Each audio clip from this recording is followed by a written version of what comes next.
This is System Crash. I'm Paris Marks. And This week on the show, Sam Altman and Jony Ive announced they're expecting a piece of AI hardware, that is. And Trump wants to hit iPhones with a 25% tariff if they aren't made in America. Plus, Google's VO3 swamps the web. Duolingo pulls back on its AI embrace. Marc Andreessen's techno-optimist screed is getting a print edition. And much, much, much, much more. Glad you said the much that I added into that copy. I just feel like we needed one extra much. You added 3 muches. This system has just begun to crash, so support the show by heading over to patreon.com/systemcrashpod, where you can sign up to get monthly bonus episodes. Please rate the show on Apple, Spotify, or wherever you listen. It helps us out. It helps us prevent further system crash. Brian, did you happen to see the new tech love story that emerged last week? You know, I got to marinate on it because I actually successfully, I don't remember the last time I did this, but I went camping over the weekend and I left my phone locked in my desk at home. No phone for 3 days. It was, I know Canadians don't understand we get one holiday every 4 years in America. So okay. That's, we get one or two they let us have. Otherwise we have to, go back to the mines. I'm actually in the UK and there was a bank holiday here on Monday. I have no idea what it was for though. Oh, how nice. Yeah. We had Memorial Day, for the troops. We're only allowed to have holidays for the troops in the United States. Why would you celebrate anything else? Yeah, I guess we get a Labor Day and a President's Day, and that's about it. That's when everyone puts on their MAGA hats, right? And parades around. Yeah, it's throwing their heart out J6 to Day. Everybody else that they know. Well, whatever the reason, I got an extra day off, and I took it, and let me tell you, I actually feel resplendent. I feel recharged. I mean, I might have pink eye, but I'm not going to worry about that now. I may or may not have pink eye from camping with these little dirt balls. But the last story that I saw before I departed for the great outdoors was the story of Sam Altman and Jony Ive announcing this partnership with really what I think is quite a lovely photo. If you This is what I mean when I say a love story, right? Like, you look at this photo and you're like, is this a couple announcing their engagement, or is this two CEOs or whatever announcing a corporate acquisition? It's obviously not an AI photo because it looks too like high fidelity and it looks too good. But it would be like if you put in like ChatGPT, make me look like Steve Jobs, but also that Jony Ive is in love with me, and make it the cover of like a Walter Isaacson book. Like, this is what you would get. Like, this is the exact stew. So you're trying to say all of these things. Gold star in prompt creation there, Brian. Yeah, I mean that's how they prototype this thing. I'm gonna go on record saying that this is where it came from, and it all just like perfectly fits into Sam Altman's sort of megalomania, where he's like, I want a photo where I'm like Steve Jobs, but like Jony Ive, like he loves me. He's like nestling into me. Like, it's only like underlined with this. They released this 9-minute rambling video again. So to announce this new partnership where OpenAI has acquired for like $5 or $6 billion Jony Ive's design studio. They were basically like, Johnny, do you mind like taking this photo in this like weird position with Sam? He was like, man, for $5 or $6 billion, I'll do whatever the fuck he wants. I know. And like, it's this, so everybody's like, wow, OpenAI is getting into devices. OpenAI. So they haven't even said what it is, but the announcement is that there's going to be some kind of hardware that Jony Ive. So for those unaware, Jony Ive, he's maybe like the most famous industrial designer in the world. He designed the sort of the line of Macs that sort of monetized Apple way back in the late 90s. Then he designed the iPod, which gave Apple its consumer cool, and then he designed, or his his studio, his industrial design team designed the iPhone. And so he's known for these like slick, minimalist, kind of beautifully designed. And, you can't, it's good design, really, like, form over function. And the narrative that we kind of have about like Apple's rise and its kind of like return is, yeah, you have Steve Jobs come back and focus the product line and do all this kind of stuff, but it's often told as though it's like this partnership between Jobs and Ive that is really key to it. Jobs kind of shepherding the product through on the technical side and whatnot, but Jony Ive kind of giving it this form, this design, this aesthetic that really, begins to shape the Apple that we know today. And of course, a number of years ago, Jony kind of slowly begins his exit out of the company, and Tim Cook is basically trying to hold on to him as long as possible. Jony is barely ever showing up to the office, doesn't really have to, isn't really very engaged in very much, but they still want his name on the products and on the company. And finally, there is a break a number of years ago where he finally goes off and does his own thing. Yeah, and I think a lot of the speculation is that like Apple just wasn't really shipping new products, and there wasn't that much for him to do. Apple over the last a number of years has really been sort of all about turning the screws on developers in the App Store and like maximizing revenues out of the software side and exploiting the walled garden to the greatest extent that it can. And it has, I think I was involved in the famous Project Titan, which was Apple's car project that they just poured billions of dollars into and resources into, and just never materialized. And they eventually just sort of canceled the whole thing or turned it into some like wispy specter of its former self in terms of like car software, which one day we'll get that story. That'll be an interesting sort of,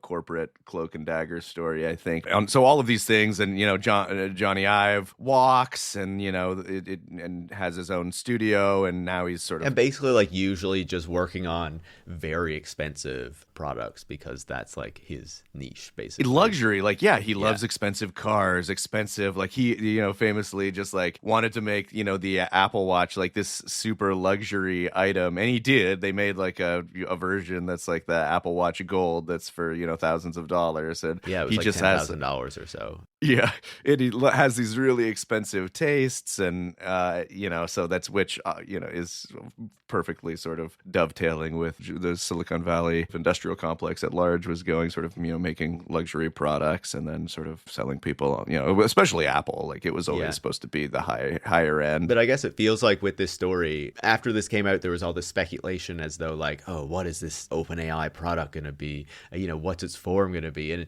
And basically like we just had a list of things that it's not going to be, other than the fact that it seems like it's always going to be listening to like absolutely everything that is going on. I think you got to keep in mind with this thing is that they say they've been working on it for 2 years. So I guess that's like pretty much as soon as ChatGPT blew up, or maybe they're saying this. Obviously, a cardinal rule of analyzing AI news, and especially OpenAI news these days, is that like you cannot trust a single word that Sam Altman says. And so who knows whether this was like sort of like they had a chat at a conference in 2023 and said, oh, maybe try to do this, or who knows when negotiations got serious. Maybe they needed to wait until they got this big SoftBank money, the $10 billion, and ostensibly eventually many more billions than that from the mega conglomerate SoftBank to like really be able to have the capital to do this deal. But for whatever the reason, they don't have a product, right? They have a video of Sam Altman and Jony Ive sitting in Zoetrope Cafe in San Francisco, which is owned by Francis Ford Coppola, funnily enough, just talking about how great each other are. It's one of those like train wreck kind of videos where you just like, you're mesmerized by it and you just can't. I'm like, I gotta read one of these quotes. They're just like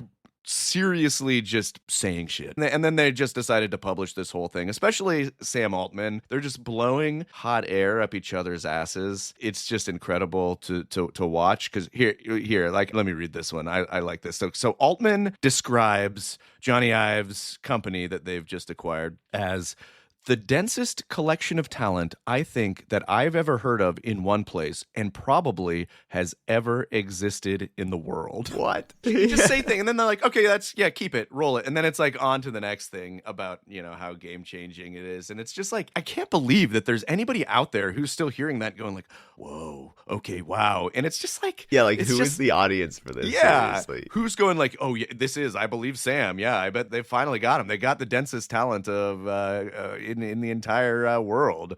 No, it's just like malodorous hot air like wafting on your face. It's just nothing. It's just worse than nothing. But like, so yeah, you're right. Like what? Like we don't know what the device is. We don't know what it's gonna do. We don't know when it's gonna come out. We don't know what it is or what the plan for it is. And it all sounds awfully familiar to me. It sounds a lot like the Humane thing, which, do you remember Humane? The Humane pin? Like the Humane pin was shrouded in secrecy, also by a former iPhone designer, like years and years, like, oh, like the future is going to be like a screenless AI-centric device. And it comes out, of course, and it turns out it's just like piping ChatGPT through like a little speaker on a pin that you put on your shirt. It was just dog shit. Maybe the most spectacular product failure of the last 10 years. Was there anything else as bad as that? No, and like there have been a few AI pins that have like totally flamed out. Oh yeah, the rabbit.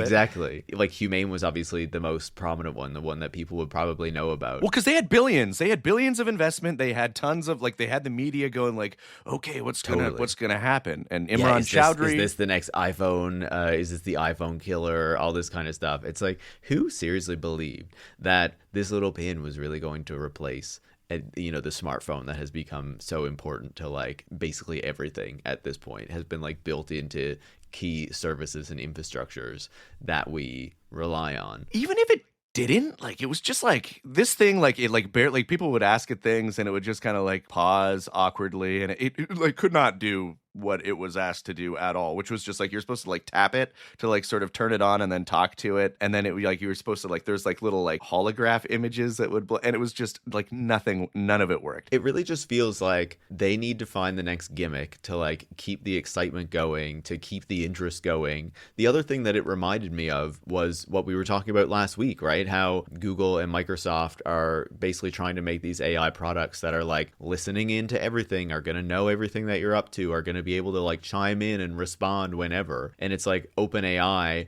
because Microsoft and Google were having their moment in the sun last week when we were talking, it also had to release its like version of this to show, hey, like we're working on new stuff too. You should be excited what we're doing. And plus we have this big name who we just paid a lot of money to like join up with us and work on this big thing with us. And how Apple was really successful? Well, we're like the new Apple, and we are going to change absolutely everything. And it's like, dude, give me a break. When this thing comes out, it's going to be expensive. You're going to get some boosters to buy it in the beginning, but this is not going to be a useful product in the way that they are trying to make it out to be. But I'm sure it will still get all that like positive media coverage that like previous pins have got. Yeah, I mean, it's Jony Ive and like Sam Altman. Sam Altman just has like this momentum. Sam Altman is in like such an interesting position now, because I think most people understand him to be full of shit, or at least intuit that he's full of shit. But he just like, their announcement, like the second line of their announcement, computers are now seeing, thinking, and understanding. No, they're not. That's bullshit. And there's even in their part in part of that 9-minute interview, there's like a little section where like they clearly prompted Jony Ive to say like, I really believe in Sam, that he's doing things for the good of humanity. Just like a vote of confidence that they were hoping people would quote to sort of get the word out that he doesn't suck. If someone paid me a few $1 billion, I'd probably say they were great for humanity as well. Like Oh, you hear that, tech billionaires? Yeah, that's all it costs. That's all you got to do to shut them up. But but I honestly, I do think it's a really interesting proposition, because I wonder if it creates like a GPT-5 problem for OpenAI, where to those who aren't as enmeshed in this shit as we are, and I bless you if you are not, but like, so ChatGPT launched, and then it's been upgrading its like capabilities, quote, and then saying like it's ChatGPT 3.5, and now it's 4, and now it's 4.5, and this is like basically the new model that they're using, the new level up. Yeah. And then they generated so much hype around the forthcoming like GPT-5 that like they have been reluctant. I think it's been over a year since they've like actually used that metric. They've started calling them different things like, oh, this is like ChatGPT Mini, or like, there's new like for symbols this, for that. Yeah. There's different designations. There was a report in the New York Times recently that the latest one, I think it was 4.0 that they released, was like having higher rates of hallucinations than those in the past. So I believe that one was supposed to be like, this is our more efficient, like smaller model, blah, blah, blah. It's going to take less compute to run, but you're seeing worse results. And it's like GPT-5, when it comes out, needs to really like hit, right? Needs to really show that it's this big leap forward, or it completely negates the narrative that Sam Altman has been selling us this whole time, that with each new step, as we use more data and more compute, these things are going to get so much more advanced, right? And we're like on this very short timeline to AGI, or the computer is getting intelligent, and the stuff he's basically saying in that announcement, which is false, that we're like on this very short pathway to the computers being sentient, having their own thoughts, blah blah blah. And now you can possibly get that right on your chest, that you're going to be able to talk to, or wherever it's going to go, right? If it's a pendant or a pin or in your pocket or whatever. And like the two things that I want to say about this before we move on is that I think there's like two things that are really going on here. First is that you mentioned earlier, is that like they do need to sort of keep the PR cycle going. Like they need a new thing so that like I think it was Casey Newton, who is one of the prime sort of chroniclers of like the corporate line of AI. And so they dropped it, and his line was literally like, just when I think AI is starting to slow down, OpenAI comes out with something like this. What does it take to turn you into that big of like a total like sucker, like a Mark? Stuff? Yeah. I mean, David Karp like pointed out, he's just like, this is just what they do. Like, this is like by the book comms. Like, oh, it's been a lag a little bit. Like, here's a thing that we can publish that can,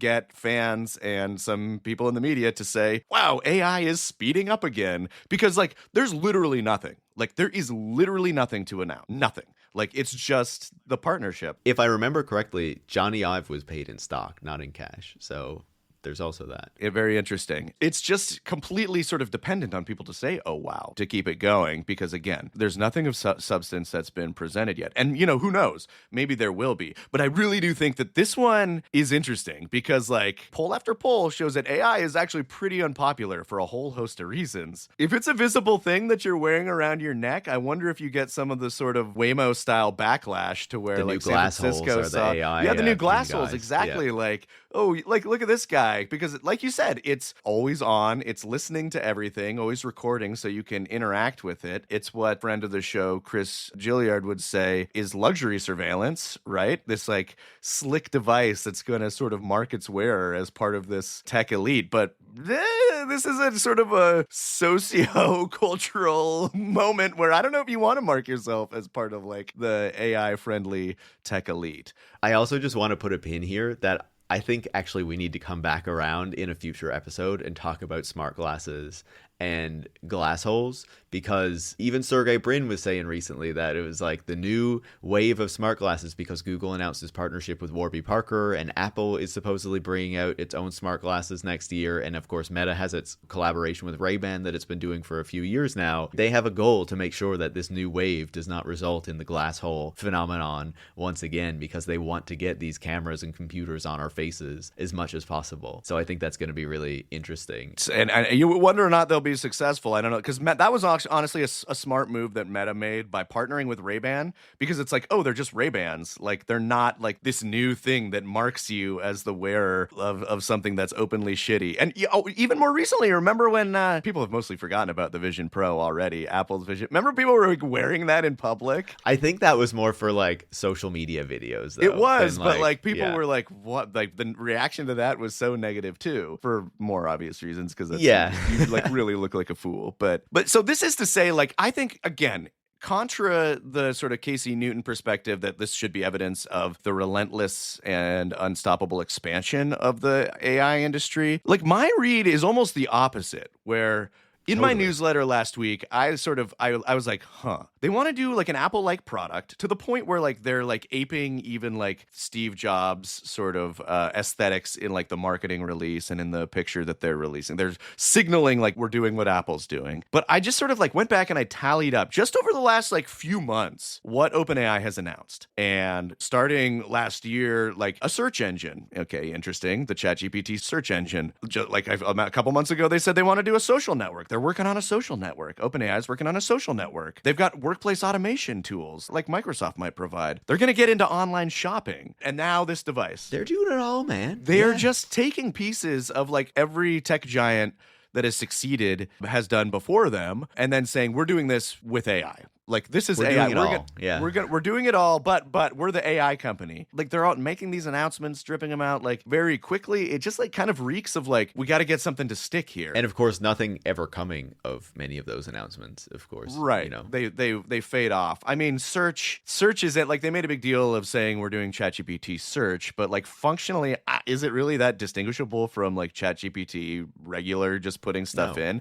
It's like, I don't think that people are thinking of it as like a product category, or although people are using it more like search, unfortunately, because it sucks. But yeah, and the social network thing, probably total vaporware, who knows? That is to say, they're just sort of like rolling through all of these different things. Oh, maybe we'll just like stick ads on it. Oh, maybe we'll do, and it seems like they're just this is the latest sort of iteration of that mindset. The other side to that is that this like full court blitz, like, if they find one of these things, or if enough people just do use ChatGPT and they can figure out some way to make it not a loss leader, to not lose billions of dollars, that's their only shot, I think. They're aiming for monopoly. Karen Howe, in her great book, Empire of AI, points out how Sam Altman's early mentor, Peter Thiel, sort of impressed on him this idea that you need to shoot for a monopoly. That's, I think, what we're doing here, is we're seeing OpenAI just aiming for monopoly as soon as it got a little traction over the last 2 years with ChatGPT. It's trying to haphazardly, desperately even, aiming for that monopoly status where it becomes like the AI company. That's what I wrote in my newsletter. The goal is like they're the AI company. And that's their only hope, really. Like, Google can have all the AI products at once. We went through a lot of them last episode. Microsoft can do this or that with AI, but they're Microsoft.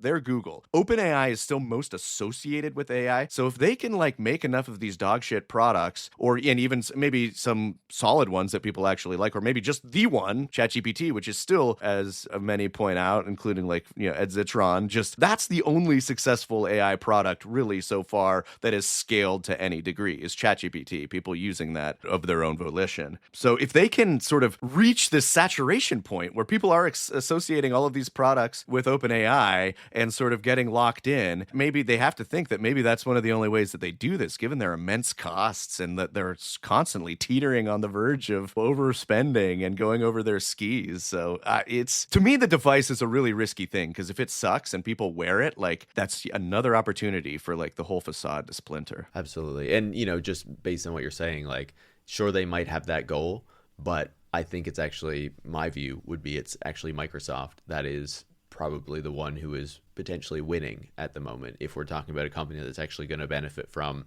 AI, because of what we were talking about last week, where, certainly it's making its own AI tools, but it's basically just saying like, all the AI tools are on our platform, come sign up for Azure, where we make our money, basically. Right. Yeah. And NVIDIA, right? It's the people that sell the shovels that profit from the gold rush. Totally. Yeah. I think OpenAI doesn't have great prospects, which is probably not a surprising thing to hear from us. I was also going to say, Brian, it's pretty brave of you to take the counter argument to Casey Newton. Props to you for that one. OpenAI has gotten where it's gotten with the help of folks who I think have taken them at their word for too long. And even when it was, I think, even more defensible to do so, for every, like, I'm going to mention Karen again, but she wrote this critical piece of OpenAI, like years before all this, I think back in 2019 or 2020, 5 years ago. And they let her in, and they had sort of made a splash. It was before they had even products for sale, or they were trying to make any money. They were a nonprofit, and they were drumming up all this hype. And I think it was also very savvy of them to position the company that way, in a way that is like, oh no, we're a nonprofit. We're going to release a thing where like our AI plays video games and tries to beat human players. Like, just look at that. We don't have any product for sale. And so they generated this reputation in the tech press as sort of this like funky research outfit. And, I think it was when a lot of the media was sort of already getting more skeptical by default of like the big tech companies, but this was positioned as an antidote to that. So I don't totally fault the media for not seeing through it at the time. Yeah, but that was then. Okay, maybe you could make that argument. And this is now. 100%. That's all I'm saying. She wrote this critical piece that's like, they're talking about AGI, but they can't define it. It seems like they're very closed off, yet they're claiming to be open, like they're not sharing anything with the research. So, and she got banned from from having access for years from them. Timnit Gebru is another one, former Google worker who was kind of pushed out for calling attention to consequences of what they were doing. And I was talking to her and she was like, man, OpenAI has been red flags for a long time, and people are only really paying attention because now they have this big product and stuff. No, you read Empire of AI and you'll see the red flags were there from the very beginning. Again, I've like written about this a lot in like some of the reporting that I've done. The red flags have been there from the beginning. It was very opportunistic. It was very positioned to capture the attention of the press and then do a series of stunts. And they've never known exactly what their product is going to be, or what, to the extent that, Sam Altman said that they're going to build AGI and then ask it how to make money. And that was like, and he said that seriously. Yeah, just like AGI is also going to solve the climate crisis created by the big generative AI push, right? Yeah. But there's no excuse. There's no excuse not to take this stuff extremely skeptically and critically. It only takes a Google search beyond the sort of announcement that comes out to see when things align with like, oh, we're seeking another funding round, or oh, we're talking about AGI now. Oh yeah, we want to get money from SoftBank. It's all very predictable at this point. And I think the only question is how long the jig will last, whether they can figure out something. Can they graft onto the state like in a big enough way to keep the thing going? Can they like wring out a semi-profitable product? Who knows? Because right now, like Microsoft is laughing all the way to the bank because they have the cloud architecture that a lot of this stuff runs on, and OpenAI is still dependent on them in a lot of ways, and they have limited liability if they go bust. Time will tell, I guess. No, obviously I completely agree with you.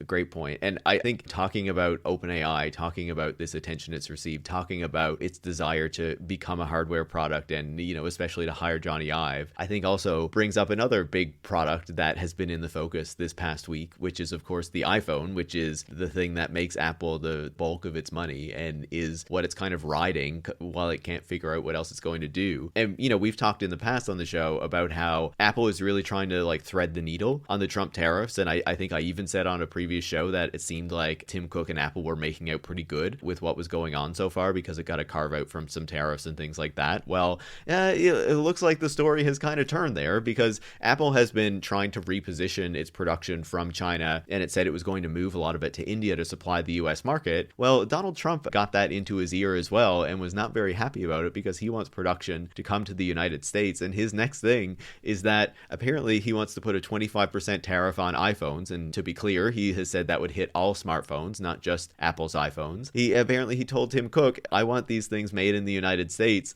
not in China. And if you don't do that, well, hey, there's a tariff you're going to have to pay.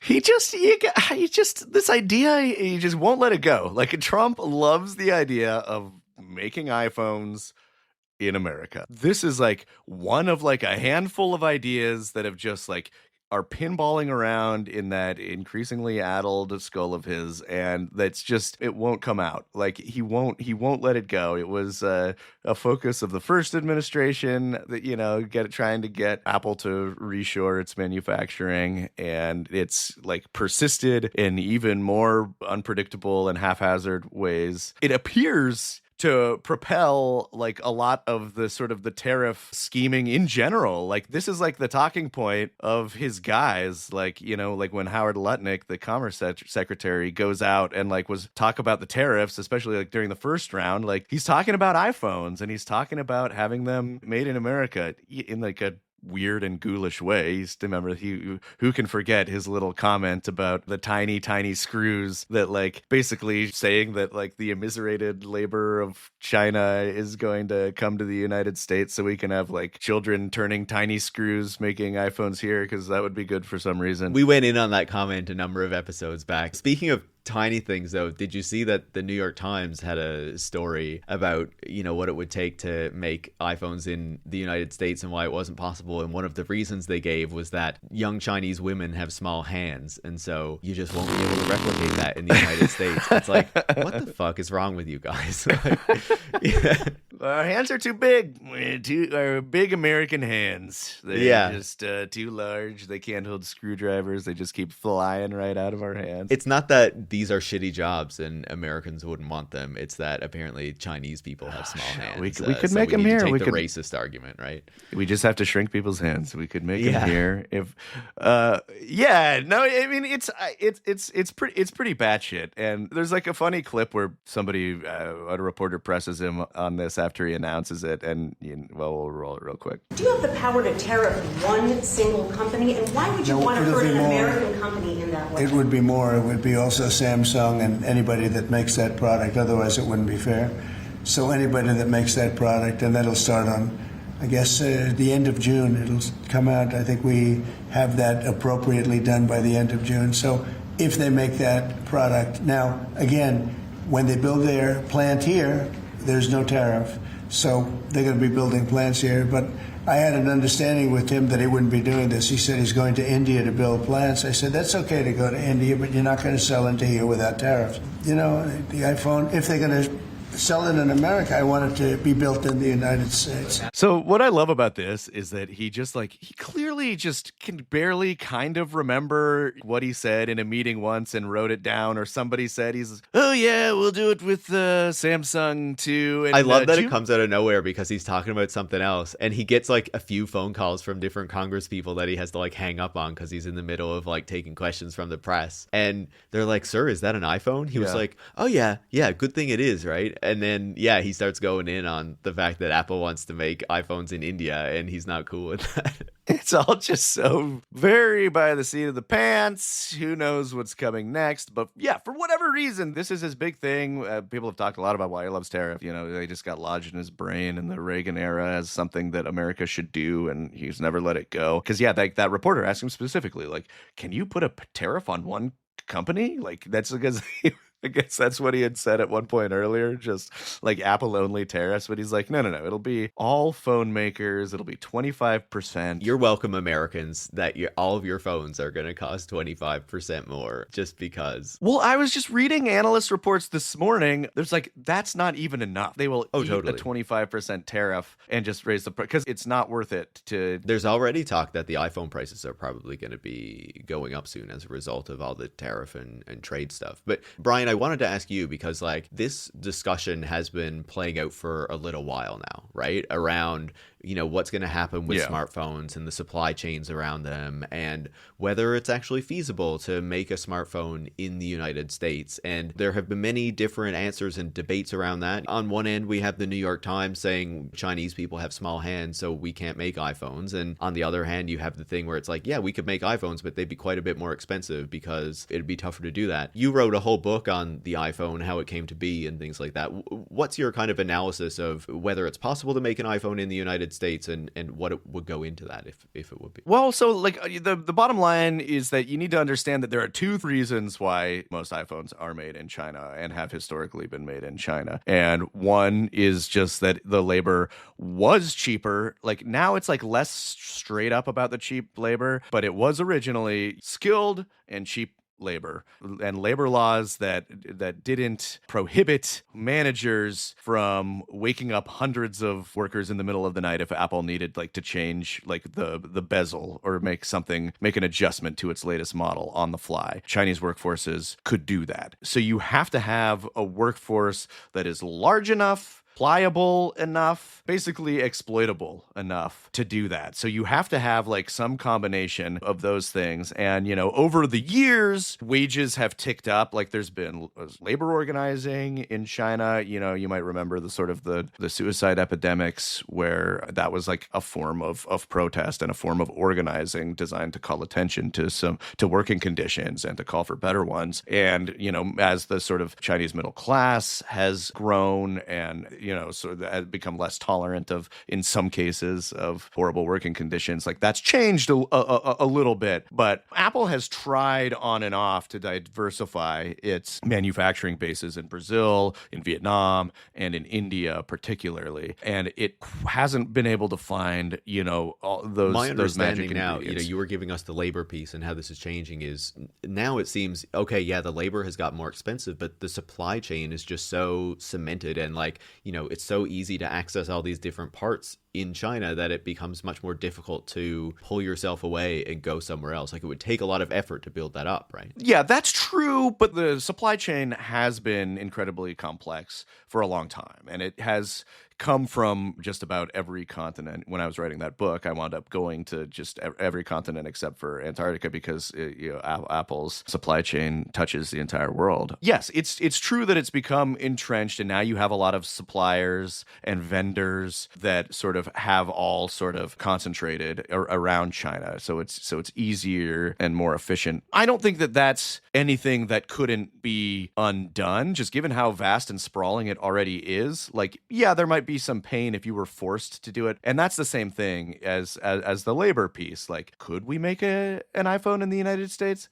Yeah, absolutely. But we have stricter labor laws. If you work more than 8 hours a day, you got to get overtime. I mean, these days it would probably be like a gig app that would, that you'd be contracted for labor and, you maybe wouldn't be eligible for benefits and whatnot, but it would become a more hotly contested sort of arena. You would have to build manufacturing facilities. You'd have to develop the workforce over many, many years, right? Like you'd have to train a workforce willing to do this. Costs would undoubtedly go up. And I think a thing that's worth thinking about is that this often gets posed as like a reason to sort of like dismiss this idea as stupid, as like, why would we want to reshore labor? It's just going to make everybody's phones more expensive. But at the same time, like, we should also kind of look at it as a spotlight being shined on the reason why it's so cheap in the first place. We're benefiting from exploited labor. We're benefiting from a lot of this stuff being offshored where like working conditions are a lot worse. You're exposed to more hazardous, materials. If we were paying true costs, let's say, in a thought experiment, like we did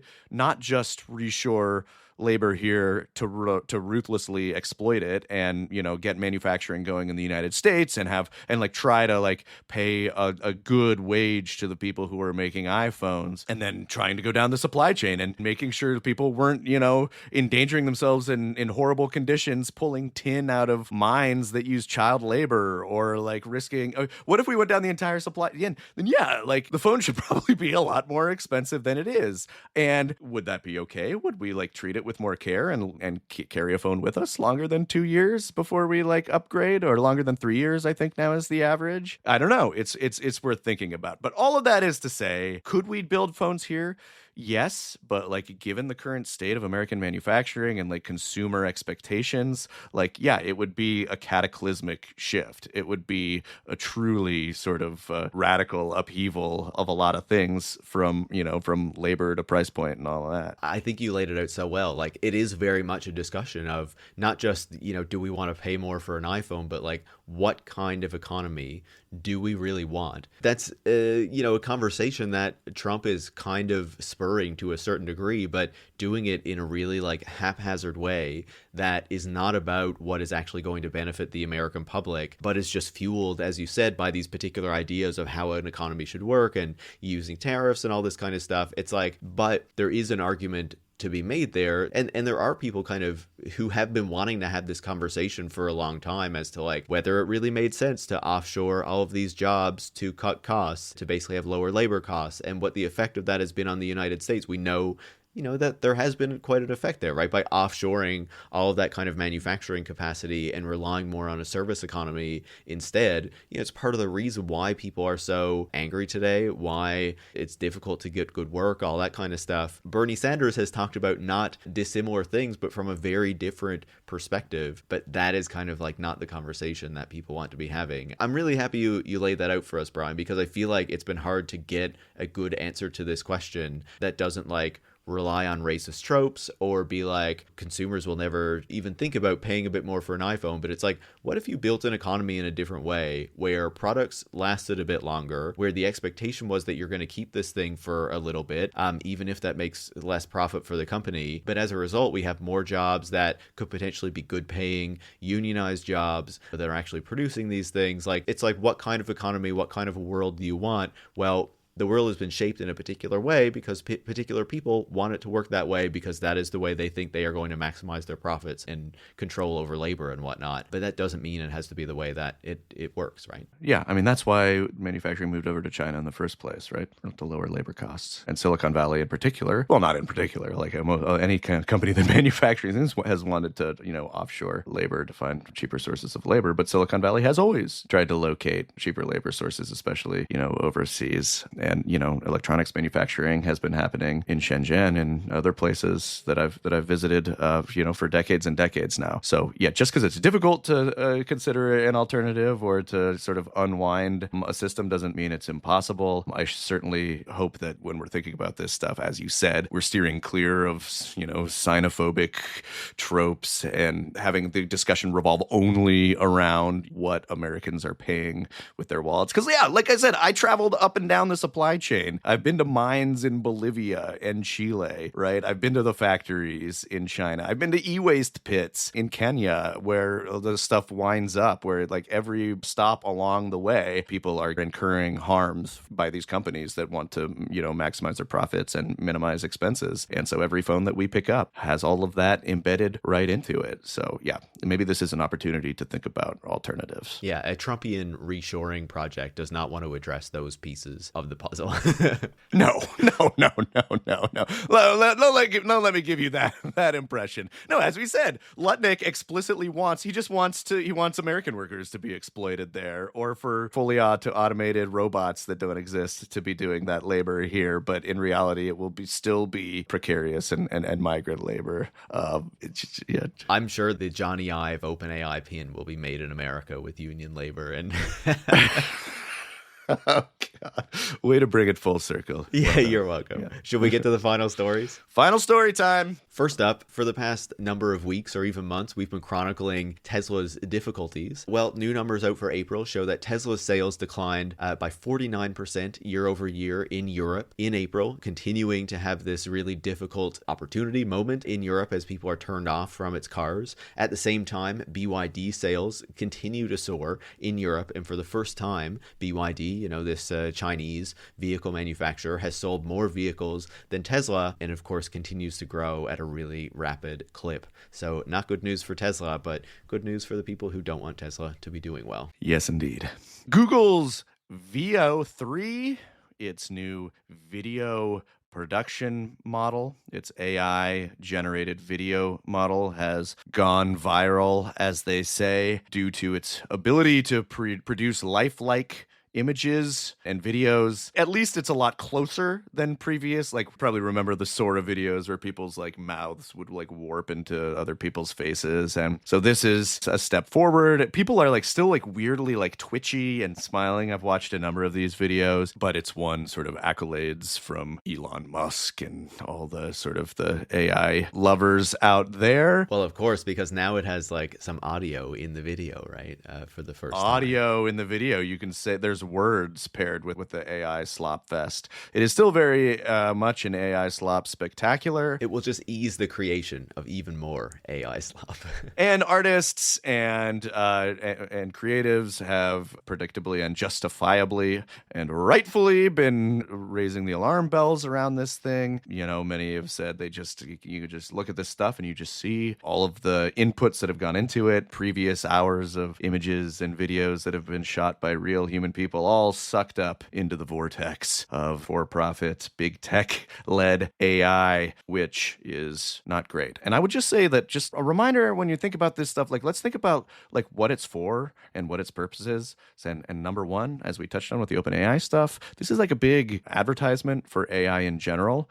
And what are the use cases? Like, what is interesting and useful about this? Like, when would you want to use this thing? And you can see it being used maybe in ads, so you don't have to hire human actors, or used in production, so you don't have to hire human actors for entertainment in the entertainment industry. So we're just all of this energy and compute and effort put to the end of creating an ad reel for a tool whose almost sole purpose is to displace human labor. So something to think about this. It's just automation, folks. It's an automation tool, and as good, quote, as it looks, it's still being put to a very specific end. And speaking of, what actually went into it, there have been a number of people kind of pointing out where it looks like it has taken in particular types of video for its outputs. Tech reviewer Marques Brownlee, who of course, we remember from the whole hoopla over the humane AI pin because of the pushback he got for his critical review on that, basically made a post where he was explaining that it looked like the model was trained on his own videos when he put in a prompt to get something out about a tech reviewer, and it kind of looked like his office. So of course it talks about generative, that it's creating these things from new, but it's creating these things based on particular data that it was trained on,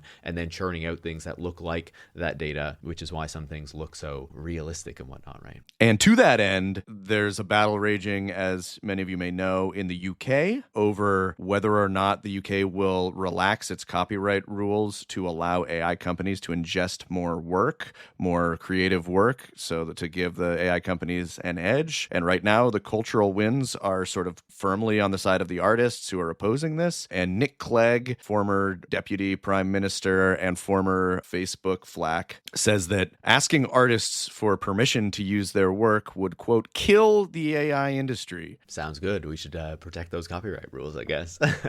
Adding to the whole AI thing that we've been seeing, we're now seeing CEOs use AI avatars to report their quarterly earnings. Klarna and Zoom CEOs have both done that recently, where they release these videos where they're reporting on what's happened with the company over the past quarter, and they have to let people know that, oh, this is not them, it's their AI avatars. Very, very stupid, but just another example about how these people will look for absolutely anything to get some extra attention or make it look like they're kind of embracing this new tech for absolutely stupid reasons. And still in the vaguely and often stupid world of AI deployments, we have Duolingo.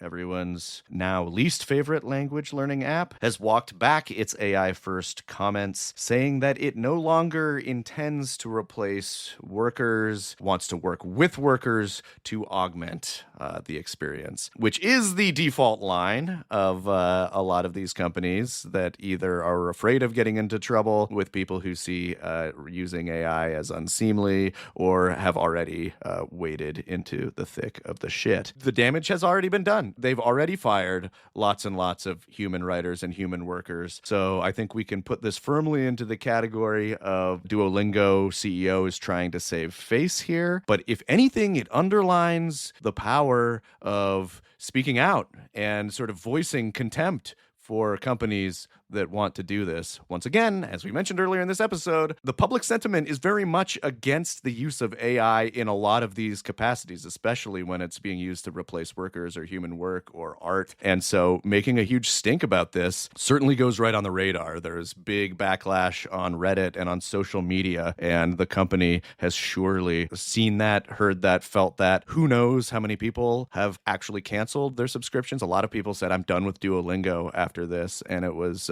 becoming a meme. So this is clearly damage control, and we'll have to watch the case as it unfolds further. Yeah, I deleted the app from my phone. I would not be surprised if a lot of other people did the same. Do it. Final story this week. You might be familiar with Marc Andreessen's techno-optimist manifesto, where he basically lays out this techno-religious argument for the kind of world that the tech industry can bring into being if we just believe in these great founders and the wonderful things that they can do. Of course, also, noting that Nazis are people who he looks up to for this project, obviously calling out ethicists and Luddites and these people as major enemies. While there is a new mysterious press that has appeared online that is planning to publish a printed edition of Marc Andreessen's Techno-Optimist Manifesto as its first book, and you can buy a paperback edition for, a regular price, or a founder's edition that has a very special nice cover for £447. Not a cheap thing, but of course for a tech billionaire, I'm sure it's perfectly fine. But it'll be interesting to kind of see, okay, they're planning to release this as a book. Are they planning to do this with more of the ramblings of, our increasingly fascist tech billionaire class? Another way that they're trying to create their own media and publishing system here, I guess. The collected tweets of Elon Musk. Oh man, could you imagine reading that? Could you your actually new sitting kind down? of toilet book is the tweets of Elon Musk, leave next to the, yeah. Great. Wonderful. Fantastic. I just want the special founders edition of that one, just to be clear. I guess it's a coffee table book or something. What's is he expanding it? Do you know? Is he going to put in new chapters? Or I think it's the original one. It was rather long. It was long. Certainly not a book. Yeah. All right. Well, welcome to traditional media, Marc Andreessen. Thought software had eaten the world. It hasn't eaten his dreams of becoming a book publisher, I guess. Books are back, man. Oh, yeah. System Crash is hosted by Paris Marks and Brian Martin. Production is by Eric Wickham. Our theme music is Systopia by our good friends in Yacht. Support the show on patreon.com/systemcrashpod to get a monthly bonus episode. Thanks for listening. Bye.